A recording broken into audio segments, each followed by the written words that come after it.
Charleston's oldest auction records contain an anomaly that city archivists deliberately removed from public view in 1891. Among thousands of documented sales from the Ryan's Mott slave auction house, one transaction stands impossibly alone. A single woman purchased 17 separate times by 17 different plantation owners across South Carolina between March and November of 1844, each sale commanding progressively higher prices, each buyer a prominent member of Charleston society. The municipal record shows something that shouldn't exist. The same individual woman, identified by identical physical descriptions and an unusual marking, sold repeatedly over 8 months while city officials documented every transaction with meticulous precision. No historical precedent exists for this pattern. No logical explanation appears in any surviving correspondence from that year. And when the South Carolina Historical Society finally catalogued these documents in 1923, they placed them in restricted archives with a single notation: requires gubernatorial approval for access, public interest concerns. Before we continue with the story of what happened at Ryan's Mart in 1844, I want to invite you to subscribe to this channel and hit that notification bell so you never miss stories like this. And tell me in the comments, what state are you listening from? I love hearing where our audience discovers these forgotten chapters of American history. Now, let's examine what those 17 transactions actually reveal about the darkness that consumed Charleston's elite that year. The spring of 1844 brought unusual weather to Charleston, a persistent fog that rolled in from the harbor each morning and lingered past noon, wrapping the city's narrow streets in damp gray silence. The auction houses along Chalmers Street operated regardless, their daily sales continuing with mechanical regularity as they had for decades. Ryan's Mart stood among the most prestigious, a 3-story brick building where South Carolina's wealthiest planters came to acquire labor for their vast rice and cotton holdings. Thomas Gadsden managed Ryan's Mart with the precision of a banker, which he had been before entering the auction trade in 1837. At 42 years old, he maintained detailed ledgers that tracked every sale with accounting thoroughness: names, ages, physical descriptions, prices, buyer information, seller details. His records became known throughout Charleston for their accuracy, used in legal disputes and estate settlements. Gadsden employed 4 assistants who inspected merchandise before auctions, verified documentation, and ensured transactions proceeded according to South Carolina law. The city itself sprawled along the peninsula where the Ashley and Cooper rivers met the Atlantic. Its economy built almost entirely on slave labor and the crops that labor produced. Charleston's elite, the Pringles, Ravenels, Alstons, Hugers, controlled vast fortunes accumulated over generations. Their competition extended beyond mere wealth into social standing, political influence, and the subtle demonstrations of power that defined Southern aristocracy. Each spring brought the planting season, and with it, planters seeking to expand their operations or replace workers lost to disease, injury, or the brutal mathematics of mortality inherent to the system. March 19th arrived with that characteristic fog, and with it, a seller Gadsden had never encountered before. The man identified himself as Nathaniel Claiborne, a factor representing a Savannah estate. He brought papers documenting ownership of a woman he claimed had been household staff, now being sold due to the estate's dissolution. The woman stood apart from others awaiting sale that day. Her bearing suggested education unusual for the enslaved, her expression carefully neutral in a way that spoke of practiced control. Gadsden recorded her details in his ledger with customary precision. Approximately 28 years of age, literate, experienced in household management, fluent in French, skilled at needlework and music, with an unusual birthmark on her left shoulder blade. 3 dots forming a perfect triangle, each about the size of a pea. He assigned her the inventory number 84473 and noted the name Claiborne provided, Delphine. The auction proceeded normally. Gadsden had conducted thousands of such sales, and this one followed familiar patterns. Planters inspected the merchandise, asked questions about health and abilities, calculated potential value. But the bidding for Delphine exceeded anything Gadsden had witnessed in 7 years of managing Ryan's Mart. Colonel William Hainsworth, who owned 3 rice plantations totaling 9,000 acres in the Georgetown district, opened bidding at $800, already an extraordinary sum for a female slave, regardless of accomplishments. Hampton Pinckney, whose family controlled coastal holdings from Charleston to Beaufort, immediately countered with 1,000. The bidding escalated rapidly, far surpassing any rational economic calculation of a slave's productive value. When the hammer finally fell, Robert Drayton, patriarch of one of South Carolina's oldest families, had paid $2,800. The amount represented roughly 10 times the typical price for a skilled female slave. Other planters in attendance exchanged glances but said nothing. Gadsden documented the sale with his usual thoroughness, noting the price, buyer's name, and date. Drayton arranged for Delphine's transport to his Ashley River plantation and departed. 3 days later, Nathaniel Claiborne returned to Ryan's Mart with the same woman, carrying fresh papers documenting his authority to sell her again.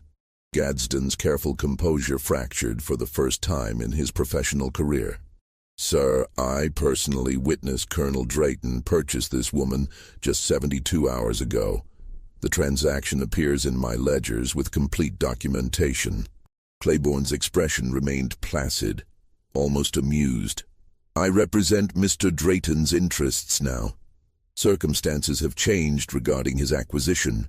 The sale was conducted legally, but Mr. Drayton has decided she doesn't suit his household requirements.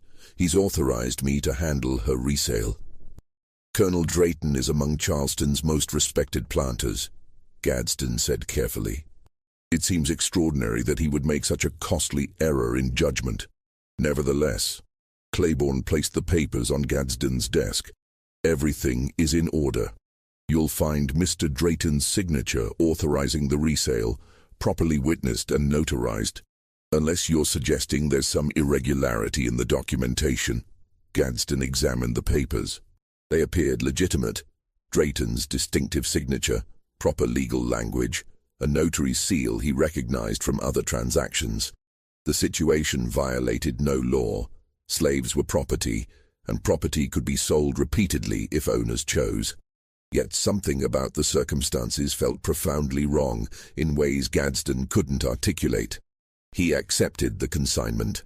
The auction took place 4 days after the first sale. This time, the bidding began at $1,000 and climbed even more rapidly. Gadsden noticed that some planters who'd bid previously were absent, while others who hadn't participated before now competed aggressively. The pattern felt deliberate, though Gadsden couldn't determine the underlying strategy. Charles Coatsworth Pinckney, cousin to Hampton Pinckney and owner of vast indigo holdings, ultimately purchased Delphine for $3,200. He signed the paperwork without expression and arranged for her transport to his plantation near Walterboro. Gadsden watched Claiborne depart and felt a cold certainty settle in his chest. The factor would return. He did exactly 1 week later, with identical documentation authorizing resale on behalf of Charles Coatsworth Pinckney. By the 4th sale in mid-April, patterns had emerged that Gadsden documented with increasing unease. Each buyer was a prominent planter with impeccable social standing. Each paid substantially more than the previous purchaser.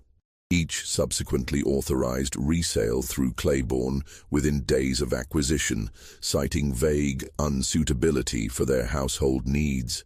And each transaction was perfectly legal, with documentation that withstood Gadsden's increasingly suspicious scrutiny.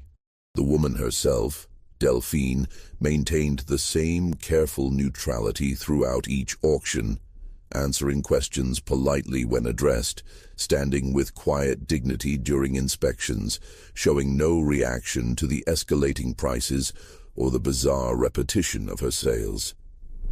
Gadsden found her composure more unsettling than any distress would have been. She seemed to expect this pattern, as if the impossibility of her situation was exactly as it should be.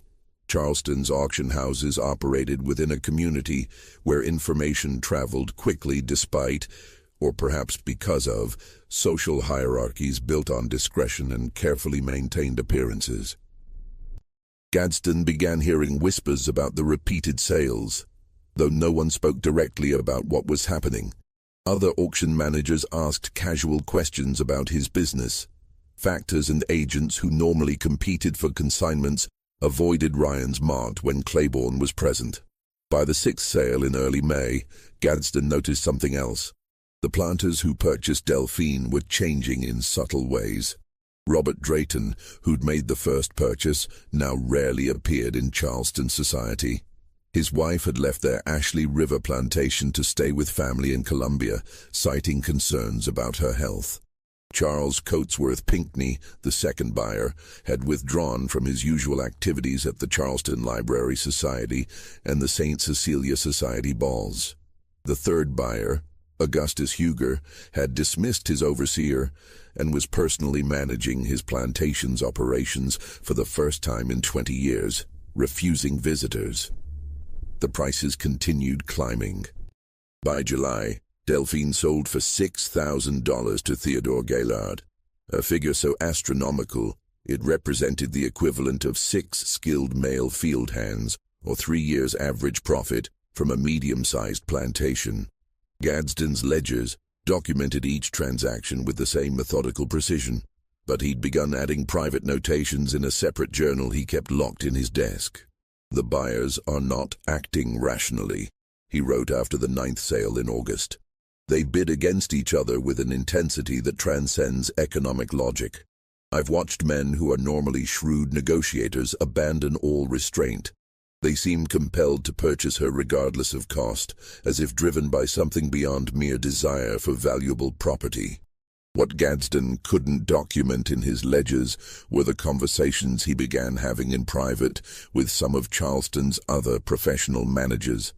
Factors who handled plantation business, attorneys who drew up sales contracts, bankers who extended credit for slave purchases.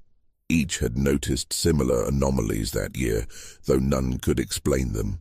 "Hampton Pinckney came to me last month requesting a loan against his property," Jonathan Wilmot, a prominent Charleston banker, told Gadsden over dinner at the Charleston Club.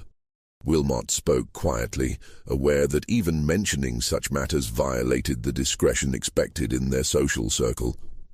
"He's never needed credit before. His family's holdings generate enormous annual income. But he'd somehow exhausted his liquid capital and needed $15,000 immediately. When I asked about the circumstances, he became agitated, insisted it was a private matter. I granted the loan based on his family's standing, but the situation troubled me. A man of his wealth doesn't suddenly require that kind of emergency credit without significant cause." "Did he mention what depleted his funds?" Gadsden asked. Wilmot glanced around the dining room before responding. "He mentioned making an investment that didn't yield expected returns. Said he needed to recoup losses from a business venture that had proven unsuitable." Those were his exact words. Unsuitable. The same term that appeared in the resale authorizations Claiborne brought to Ryan's mart. Gadsden began investigating more actively, though he wasn't certain what he was investigating or why it mattered to him. The transactions were legal. The buyers were willing participants. No law was being violated. Yet the pattern felt like a violation of some deeper order, something fundamental to how the world should operate.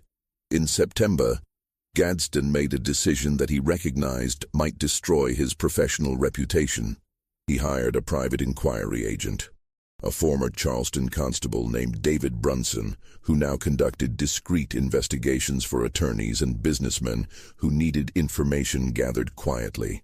"I want you to trace what happens after each sale," Gadsden told Brunson, providing copies of his ledger entries. "Contact the buyers if you can do so without drawing attention. Find out what made them decide to resell. Learn anything you can about their experiences with this woman." Brunson worked for 3 weeks, traveling to plantations across the Carolina Low Country, speaking with overseers, household staff, and occasionally the planters themselves under various pretexts. What he reported back confirmed Gadsden's growing suspicion that something profoundly wrong was unfolding. "Not one of the planters kept her longer than 5 days," Brunson said, spreading his notes across Gadsden's desk after hours when the auction house was empty. "Most sent her back to Charleston within 48 hours. I spoke with Augustus Huger's overseer, man named Price, who's worked that plantation for 30 years. He said Huger purchased the woman with specific instructions she was to work in the main house, personal attendance on Mrs. Huger. But the very first evening, something happened. Price doesn't know what. He only knows that Huger emerged from the house at dawn, had the woman confined in the overseer's cabin, and sent word to Charleston that day arranging her resale." "Did Huger explain why?" Gadsden asked. "Said she was unsuitable. Those exact words again. Price told me he'd never seen Mr. Huger look the way he did that morning. Said the man seemed to have aged 10 years overnight. Wouldn't discuss it further." Brunson consulted his notes. Theodore Gaillard kept her 3 days. His body servant, a man named Marcus, who's been with the Gaillard family since Theodore was born, told me Mr. Gaillard locked himself in his study with the woman for hours that first night. Marcus heard conversation. Not raised voices, not conflict, just talking, hour after hour. When Mr. Gaillard finally emerged, he looked in Marcus's words, like he'd seen the devil himself. Arranged for her return to Charleston immediately. Similar accounts emerged from every buyer. None would discuss details. All used variations of the same explanation, unsuitable for their needs. And all seemed fundamentally altered by whatever had occurred during their brief ownership. "There's something else," Brunson said. "I did some checking on this factor, Nathaniel Claiborne. Can't find any record of him operating in Savannah or anywhere else in Georgia before March of this year. No business registration, no property holdings, no family connections I can trace. It's as if he appeared specifically to handle these sales and exists for no other purpose." "Have you tried locating him between sales?" Gadsden asked. "He stays at a boarding house on Queen Street when he's in Charleston. But several times I've watched the place and I've never seen him enter or leave.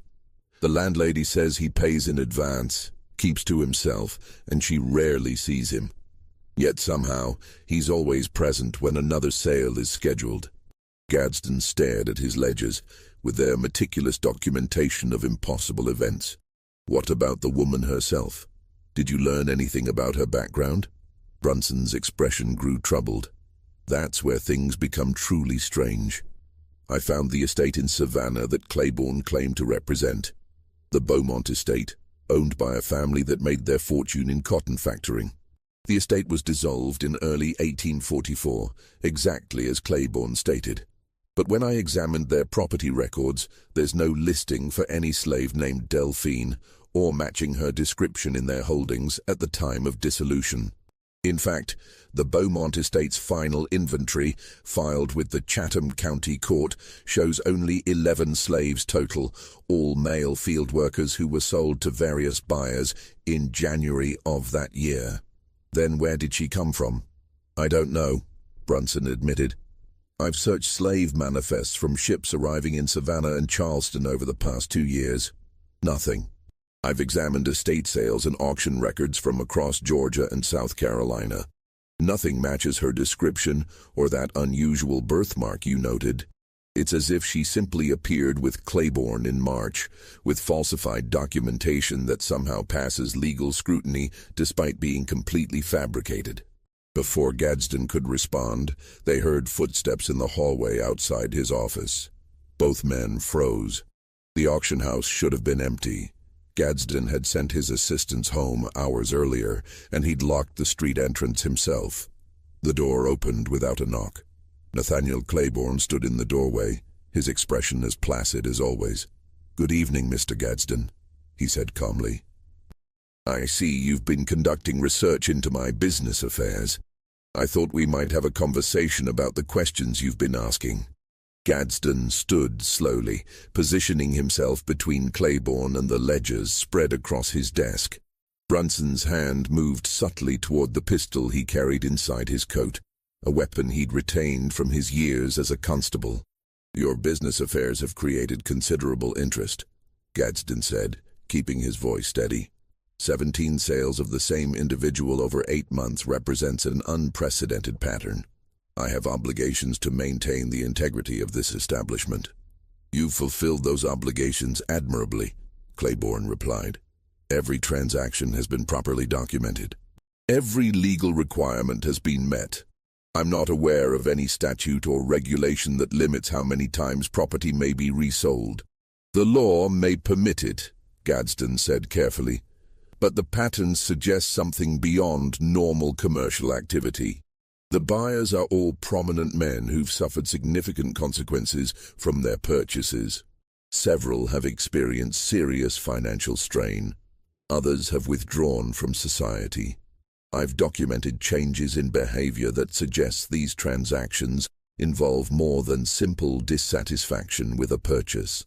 Claiborne moved further into the office, and Gadsden noticed for the first time how the man seemed to absorb light rather than reflect it, a quality that made him seem less substantial than he should be, as if he existed slightly out of phase with his surroundings. "Mr. Gadsden, you're a careful man. You maintain excellent records. You follow procedures precisely. These are admirable qualities in your profession." Claiborne's tone remained conversational, almost friendly. "But you're asking questions that have no answers you'll find satisfactory. The transactions will continue. 2 more sales remain to be completed. I suggest you document them as you have the others and allow events to proceed naturally." 2 more sales," Gadsden repeated. "You're speaking as if this sequence has a predetermined ending." "Everything has an ending, Mr. Gadsden. Some endings are more carefully planned than others." Brunson stepped forward, his hand now openly resting on his pistol. "I was a constable for 12 years. I've investigated fraud, forgery, conspiracy. The documentation you're presenting is falsified. The woman you're selling has no legitimate origin in any slave manifests or estate records. Whatever you're doing operates outside legal boundaries, regardless of how proper your papers appear." "Legal boundaries," Claiborne said thoughtfully. "Tell me, Mr. Brunson, how many thousands of human beings have been bought and sold in Charleston over the past century? How many families separated, how many lives destroyed, all within perfect legal boundaries? The law has proven remarkably flexible regarding who can be considered property. My activities exist well within that flexibility." "You're not answering the fundamental question," Gadsden said. "What is she? Where did she come from? And what happens to the men who purchase her?" Claiborne's expression shifted slightly, the first real emotion Gadsden had seen from him. Something that might have been satisfaction or perhaps simply acknowledgement that certain truths could no longer be avoided. "What she is," Claiborne said slowly, "is exactly what Charleston's elite have always desired. An acquisition that demonstrates wealth, taste, and power. Someone educated, accomplished, beautiful. Property that elevates the owner's status simply through possession. The men who've purchased her wanted precisely that. They bid against each other, not just for her labor or skills, but for the prestige of ownership." "That doesn't explain the pattern," Gadsden insisted. "It doesn't explain why they all resell her immediately, doesn't it?" Claiborne tilted his head slightly. "Consider what happens when acquisition becomes reality. When these men, pillars of Charleston society, owners of vast holdings built entirely on enslaved labor, find themselves alone with property they now control completely. Property that can speak, reason, question. Property that knows things about them, their debts, their secrets, their cruelties, their fears, the specific ways they've built their fortunes through methods that shame them in the darkness before dawn, even as they defend those methods publicly in daylight. The office fell silent, except for the distant sound of carriages on the street outside. "She talks to them," Brunson said quietly. "That's what this is about. She tells them things. She converses with them," Claiborne corrected. "About history, philosophy, the particular calculations required to value human beings as livestock, the specific decisions that lead men to purchase other human beings and call it economic necessity, the precise moral cost of building wealth through suffering. She's extremely well educated, you see. She can discuss these topics with considerable nuance." Gadsden felt ice forming in his stomach. "And after these conversations, they send her back." "They send her back," Claiborne agreed, "because continuing to own her becomes unbearable, because every moment in her presence forces them to confront truths they've spent their entire lives avoiding, because she represents a mirror they cannot face, so they resell her at a loss, often a substantial loss, just to escape that confrontation." "But the next buyer doesn't know," Claiborne finished. "The previous owner won't explain what happened. Can't explain, really. How do you tell another man of your social standing that you purchased a slave who destroyed your peace of mind simply by existing in your household? How do you admit that level of weakness? So each buyer enters the transaction with the same arrogant confidence as his predecessor.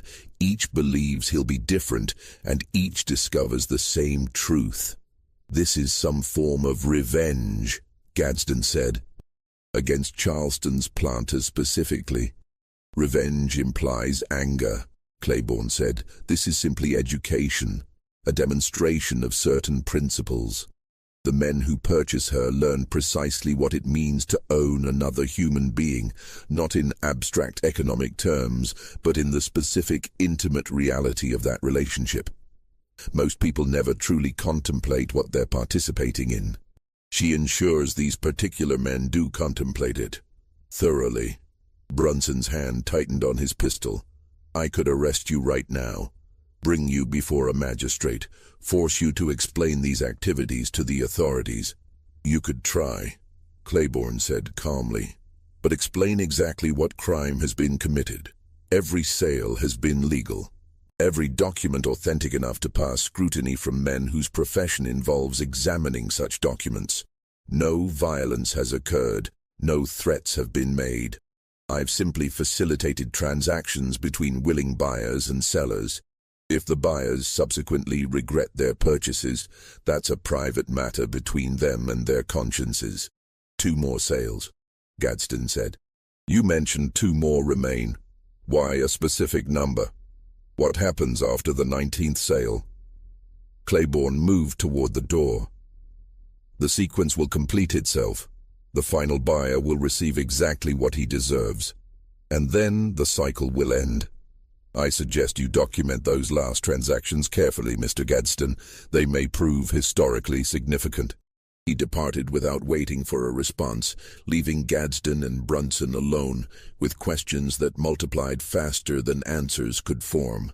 The 16th sale occurred on October 3rd, and Gadsden recognized the winning bidder immediately.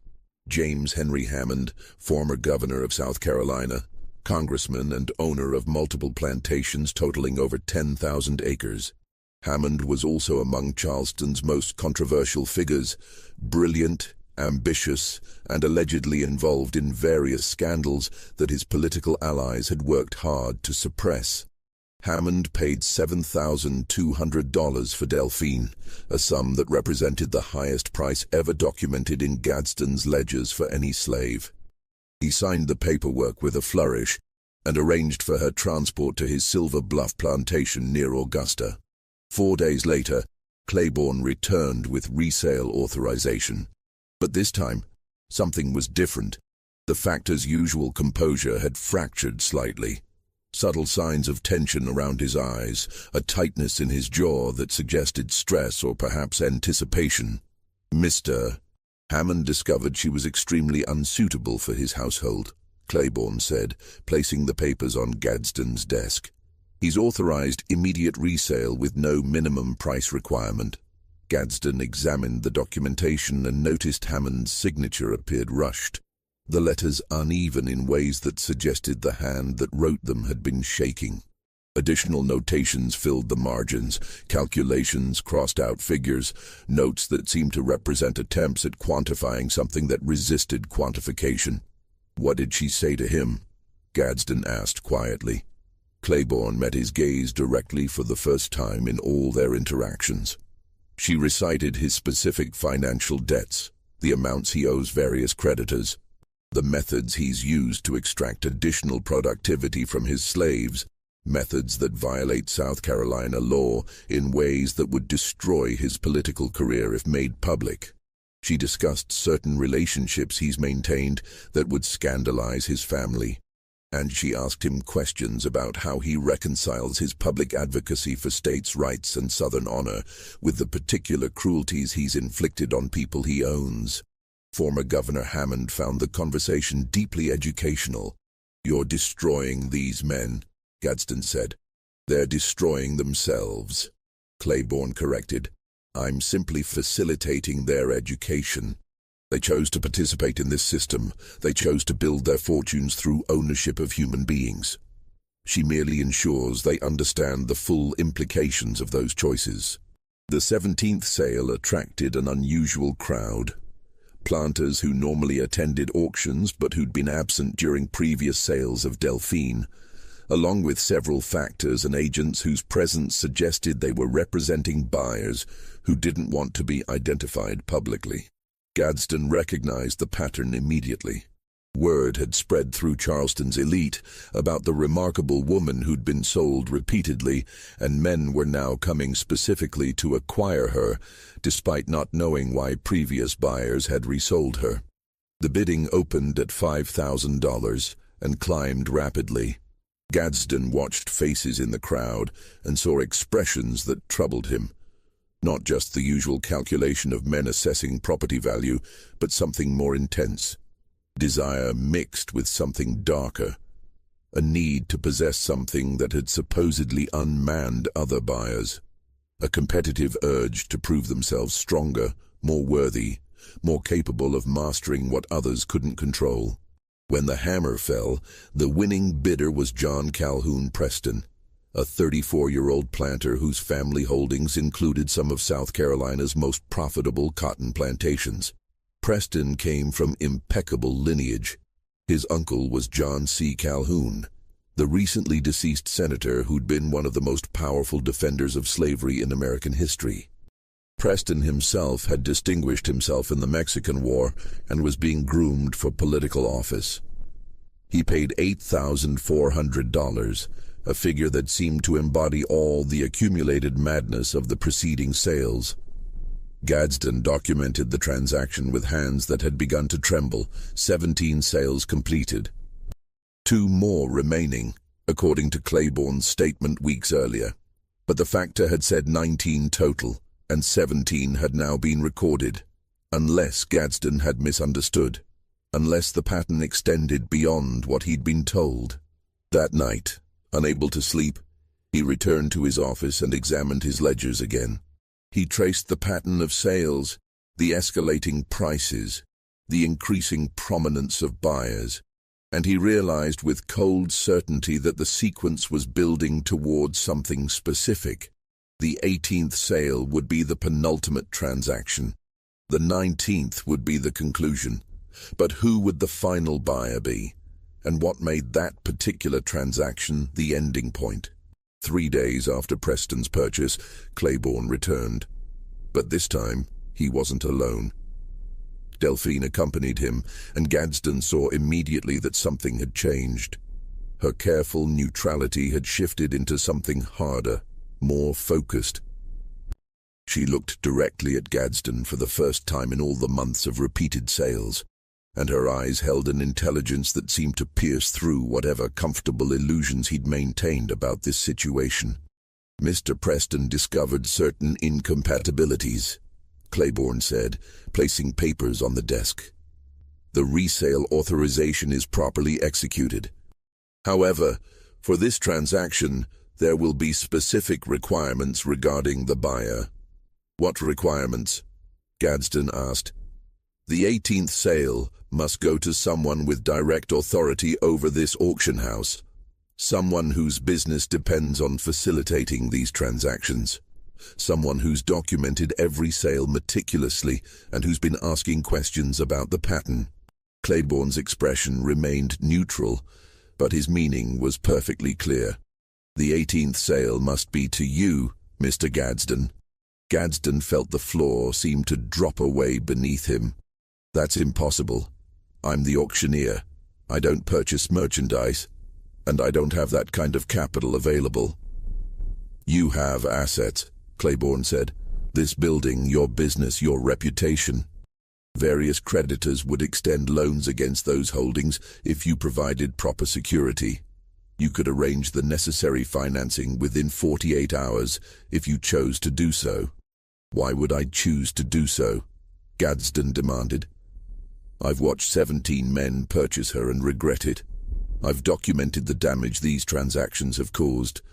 I have no desire to become the 18th victim of whatever you've orchestrated. Delphine spoke for the first time in Gadsden's presence, her voice educated and precise, with only the faintest trace of accent that might have been French or possibly something else entirely. Because you've spent 7 years facilitating sales of human beings while maintaining careful documentation that allows you to pretend you're simply a professional conducting business. Because you've made your living from other people's suffering while telling yourself that you're just the middleman, that you're not responsible for the system itself. Because you deserve to experience what it means to actually own someone, rather than just processing the paperwork for other men's ownership. Her words struck with surgical precision.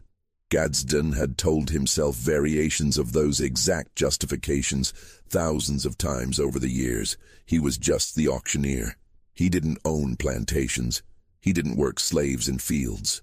He simply facilitated transactions, the same way bankers facilitated loans or factors facilitated trade. He was a professional providing a service. I won't do it, Gadsden said. I refuse to participate. Then the pattern ends here, Claiborne said. Incomplete. The 19th sale will never occur, and the lesson will remain unfinished. He gathered the papers from the desk. Of course, that means certain information about your business practices might become public. The private arrangements you've made with buyers to conceal the true ages of children sold. The documentation you've falsified to present sick slaves as healthy. The specific ways you've helped planters avoid legal restrictions on separating families. I have extensive records of your activities, Mr. Gadsden. You've been very thorough in your ledgers, but not quite thorough enough about which of those ledgers you've kept private. Gadsden's blood turned to ice. The accusations were accurate. He had bent rules, falsified occasional documents, helped buyers work around legal restrictions, all in the name of maintaining his business, all justified as necessary accommodations to commercial reality.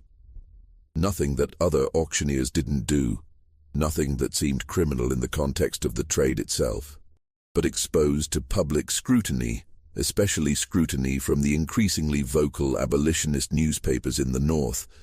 Those practices would destroy him. You're blackmailing me, Gadsden said quietly. I'm offering you an educational opportunity, Claiborne corrected.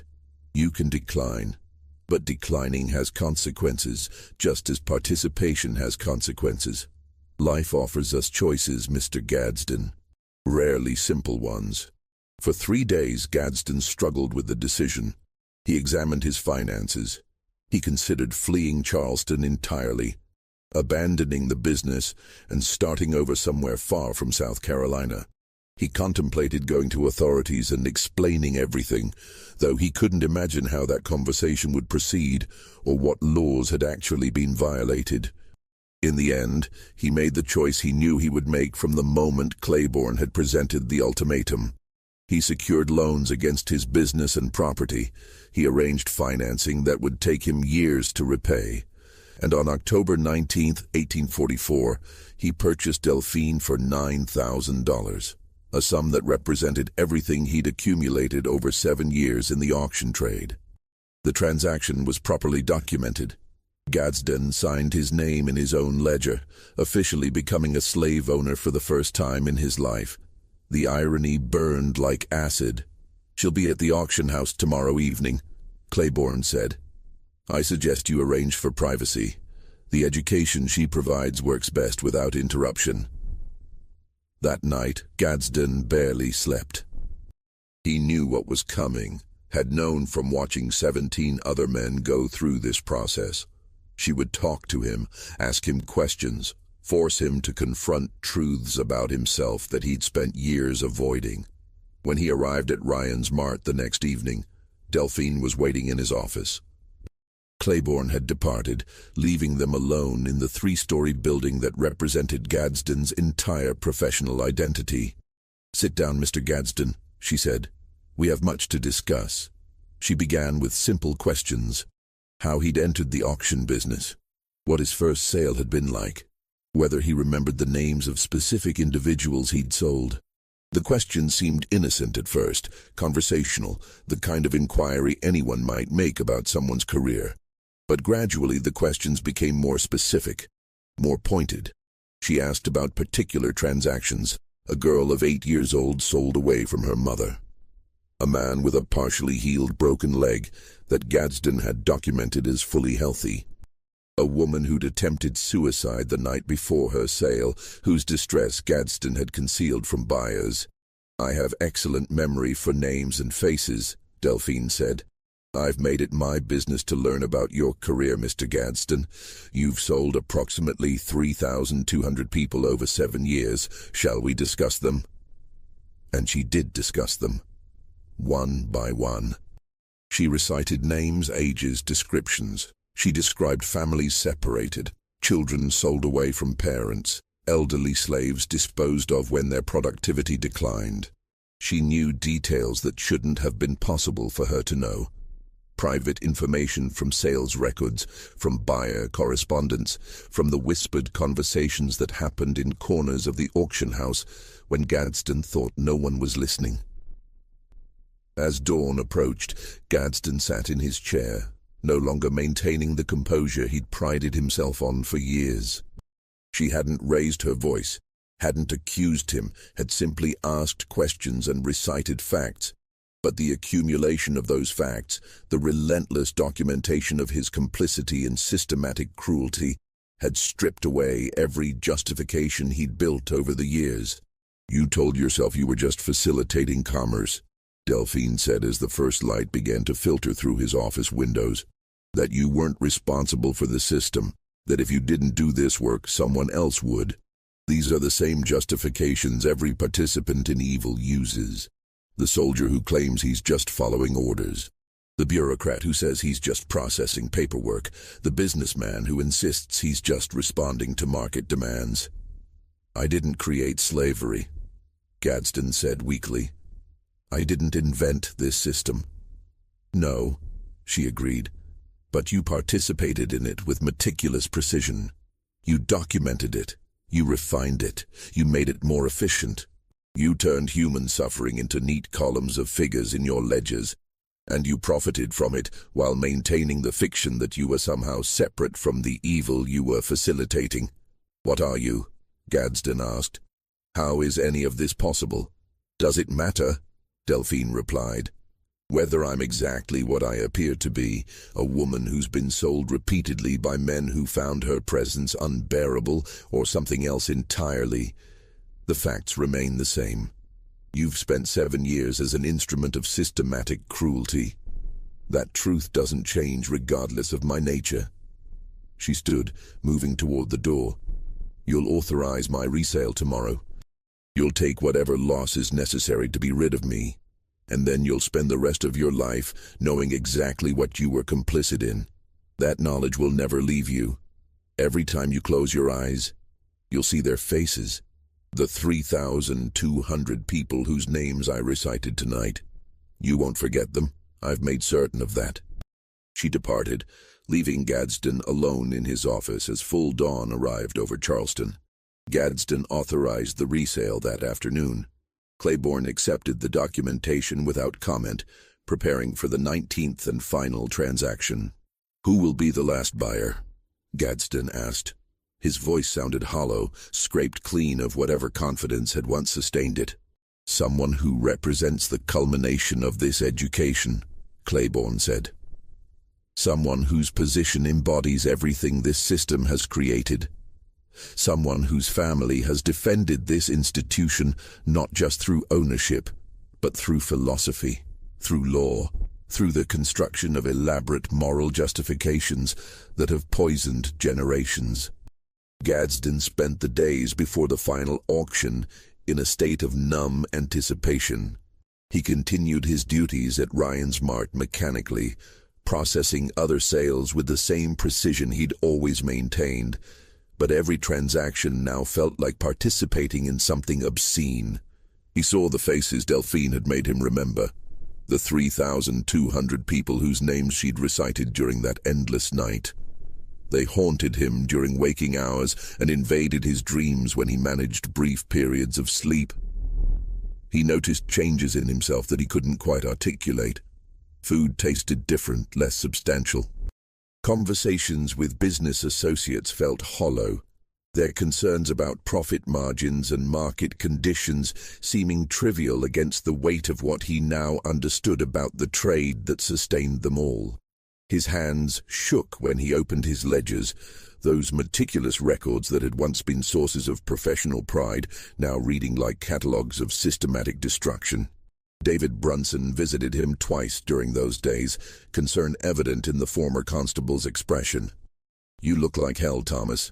Whatever happened between you and that woman, it's eating you alive." "She made me count them," Gadsden said quietly.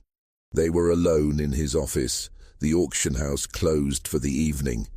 "Every person I've sold, she knew their names, their ages, where they came from, where they went. She knew things I'd forgotten, things I'd deliberately chosen not to remember, and she made me remember all of it." "That's not possible," Brunson said. "Those sales happened over 7 years, thousands of transactions. No one could know all those details." "She knew," Gadsden insisted. "She recited them for hours. A girl named Sarah, 9 years old, sold away from her mother in June of 1839. A man named Jacob with a scar on his left hand, 62 years old, disposed of when his productivity declined in March of 1841. A woman named Rebecca, who begged me not to sell her to a particular buyer because she'd heard stories about his cruelty. I sold her to him anyway because he paid well. Delphine knew about Rebecca, knew exactly what happened to her afterward, knew details that never appeared in any official documentation." Brunson studied his friend's face. "What are you going to do?" "I'm going to document the final sale," Gadsden said. "Because that's what I do. I document transactions. I create records, even when those records are evidence of my own damnation." The auction was scheduled for October 26th. Despite Gadsden's attempt to keep the sale quiet, word had spread throughout Charleston. By mid-morning, the auction house had begun filling with observers. These weren't the usual factors and plantation overseers who attended routine sales. These were Charleston's elite themselves, men who rarely appeared personally at auctions, preferring to send agents to handle such business. Gadsden recognized faces he'd only seen before at the Charleston Club or at St. Michael's Church, the Ravenels, the Alstons, the Pringles, men whose families had shaped South Carolina's history since colonial days. Men whose wealth derived not just from agricultural holdings, but from banking, shipping, factoring, the entire economic ecosystem built around slavery. The atmosphere in the auction house felt different from any sale Gadsden had conducted.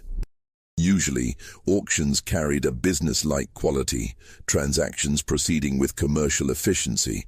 But today, tension saturated the air like humidity before a storm. Men spoke in hushed tones, their conversations stopping abruptly when others approached. Eyes kept darting toward the door, waiting for Claiborne to arrive with Delphine. When she finally entered, accompanied by the factor, a palpable shift occurred in the room. Gadsden watched Charleston's most powerful men react to her presence, not with the calculating assessment usually directed at slave merchandise, but with something more complex. Fear mixed with fascination, desire complicated by dread. Several men who'd purchased her previously were present, though they remained at the back of the room, their faces carefully neutral, but their postures tense. Gadsden took his position at the front of the auction house, beside the platform where merchandise was displayed during sales.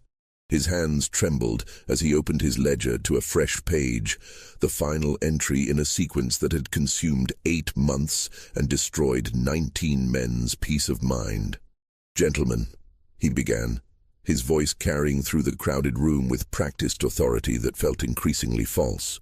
"We proceed with the sale of inventory number 84473.